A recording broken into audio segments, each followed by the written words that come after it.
Is there any financial help? It's important to know that home hemodialysis comes at no extra cost to you. You'd be eligible for reimbursement of water and electricity bills, and you may even be able to save with council tax bills.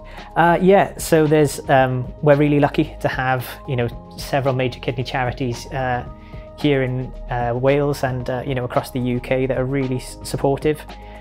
So if there's any kind of financial barriers in the first instance to you doing home hemodialysis, then it's worth getting in touch or asking this question to your medical team. And it might be that one of the youth workers, one of the social workers comes and has a chat to you about some of those things. So you can get a reduction in your council tax for using a room for medical purposes.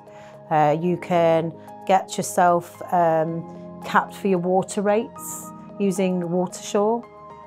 You can get your electricity and water back paid to you through the trust once on home dialysis. And you're also eligible to apply for carer's allowance if you're a carer and you're on benefits.